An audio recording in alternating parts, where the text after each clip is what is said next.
This is Lisa from Mobile Tech Review, and this is the 2023 edition of the Razer Blade 14 gaming laptop. You know, the chill one that doesn't look like a gaming laptop other than this big vivid green snake on the lid. But hey, it's still available in mercury white without the big loud snake on the lid, right?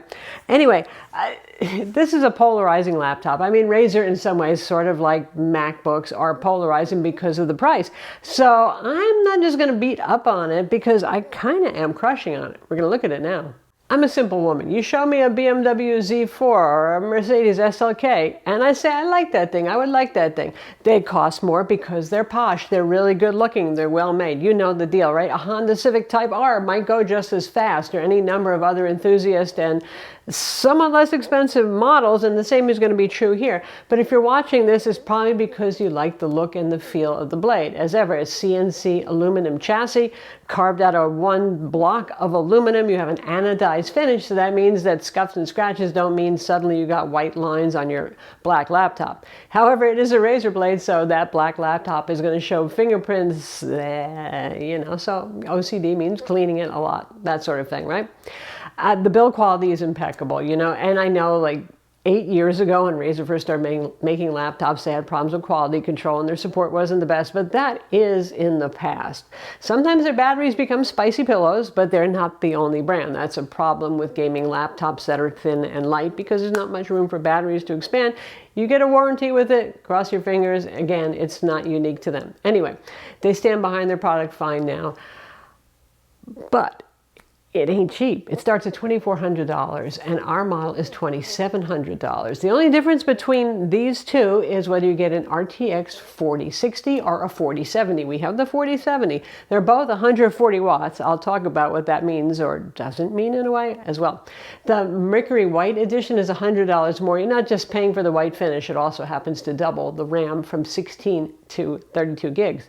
Speaking of the RAM, here's a massive improvement for 2023 with the Blade 14. Finally, it gets RAM slots, and not one like your Asus ROG Zephyrus G14, but two. So, yay, you can go all the way up to 64 gigs if you want, and it's fast RAM, DDR5, 5600 megahertz. So, that gets to another thing, new platform here. Ryzen still inside. I know Team Ryzen is very vocal out there. So this is the Ryzen 9 7940HS. It is the new Zen 4 Phoenix platform, 4 nanometer. It's a very performant CPU. It pushes above its weight, shall we say, fighting Intel H series CPUs, but getting a little higher than that, maybe even pushing towards the HX. It does really well. 8 cores, 16 threads, 5.2 gigahertz is the max boost on that. This is a good CPU. Because this is 2023, and the story with Ryzen used to be, hey, better battery life, sort of like the M1 and M2 processors with Macs. Well, not with 2023. That is not going to be a big selling point here. Our unit, we averaged about a little over 6 hours with brightness set to 200 nits, which is okay indoor brightness. You know, that's about it. Doing light productivity work and streaming video. Streaming video will use the least. Razer will quote more for this, but I sure haven't gotten it. Probably other reviewers haven't either. So there goes that. Battery is 68 watt hour in this, which is a little bit lower than the Asus G14, but not by a lot. You know, what's 8 watt hours among friends. 230 watt charger brick. It's a heavy one. You know, it's in the class of don't drop it on your foot because ouchie. It adds to the carrying weight. 4.05 pounds, which is about 1.85-ish kilograms. So it is a light and thin and classy carry. So the other good stuff. The display. It might not be mini LED, but God knows what that would do to the price if it was, right? But it is a 240 hertz QHD plus display, 16 by 10 aspect ratio, so it's 2560 by 1600, full P3 color gamut, exceptionally bright. If you turn off AMD Very Bright, which is a feature for the integrated Radeon 780M GPU, which messes with the display brightness constantly, sort of like Intel used to do with their integrated graphics settings. Turn that off, 577 nits of brightness. That's unusually high. That is pushing into mini LED territory for brightness. Black level's kind of high at 0.46, but we'll forgive it given how overall bright it is, and we do measure that with the display set to max brightness. So the black levels will improve if you bring it down to something that won't burn your retinas. It's a nice looking, fast refresh, matte, non-touch display.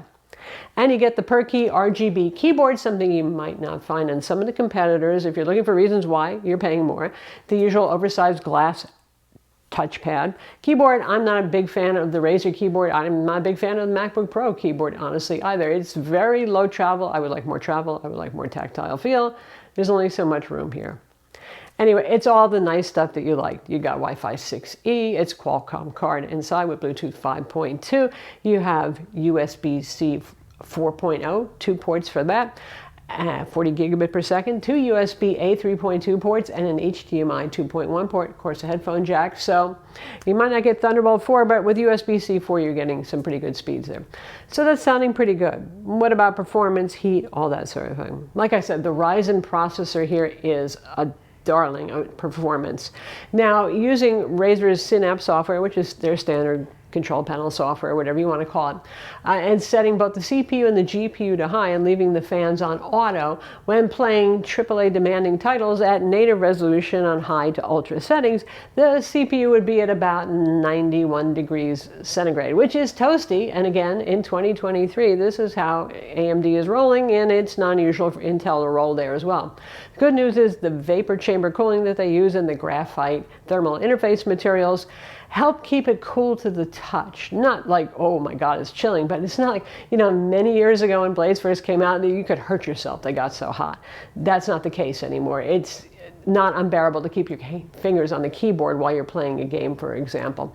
The fans, you will hear them. If you leave them on auto, it's a whoosh of air. It's a lot of air moving kind of sound. No whining, no grrr, no, you know, none of those things of old school Blades years ago. Again, it's fine, but it's loud enough to drown out the stereo speakers, which are okay stereo speakers, but trust me, you won't hear them when you're gaming. You will need headphones.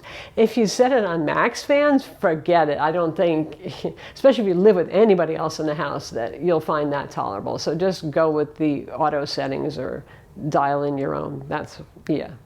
You have the usual PCIe 4 M.2 slot, or SSD measured good speed. Whether you get the 4060 or the 4080, you're still getting the same 16 gigs of RAM and terabyte SSD. That's just stock for the configuration there.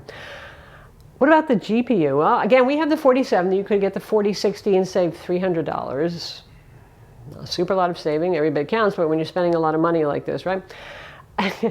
So it's a great marketing point to say this has a 140 watt GPU, but the reality of this, if you watch gaming laptop reviews for the NVIDIA RTX 4070, is and the 4060, it doesn't really typically show much performance improvement if you go above 100 to 110 at most watts.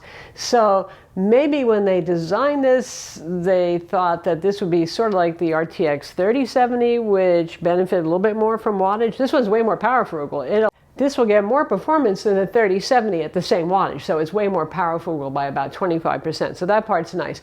But you know the story with the 4070 already. It's not a huge leap ahead like the 4080 and the 4090 are, which are not available in this chassis. Probably they just couldn't cool enough. Anyway, so yeah, it can go to 140 watts, but all the games that I played and in the benchmarks, I never saw it go nearly that high. It typically does push around 100, almost 110 watts sometimes, and that is really the max sweet spot. Diminishing returns above that. Why generate the heat, the noise, and all that sort of thing? So take that for what it's worth. Now the Asus ROG Zephyrus G14, that's 125 watt, and that's fine too. You're not really going to see a whole lot of difference in performance between these two GPUs based on the wattage. You're buying this laptop because you like the design, you like the build quality, you like this fast refresh display, those sort of things. You're not buying it because it's going to kick the pants off of the competition in terms of that.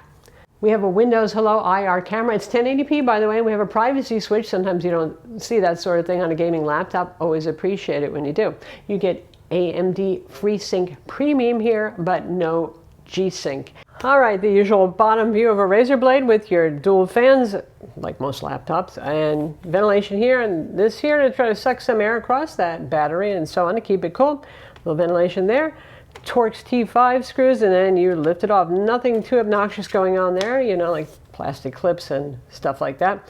For the SSD, we got some thermal padding over here. Then there's not enough room for them to put a copper heatsink over that, really. This is a thin laptop. So that is the M.2 SSD right there. And the 2 RAM slots are, yay, under this cover right here. And we'll pop that up so you can see 2 RAM slots. It's for reals, folks. They did it. And here is the Wi-Fi card, which is socketed, so you could replace that if you wish to, which in a laptop this small, you can't take for granted. That's good. 2 fans, vapor chamber covering, well, the CPU, the GPU, and VRMs and all associated parts right here, and our battery down here. So that's the Razer Blade 14 for 2023. The pluses are obviously the build quality, the looks of this thing. It is just lovely. Performance on this is excellent. Don't get me wrong when I'm talking about the fact that it doesn't make use of the 140 watts. It's just that's what's happened with NVIDIA for this generation and the 4060 and the 4070.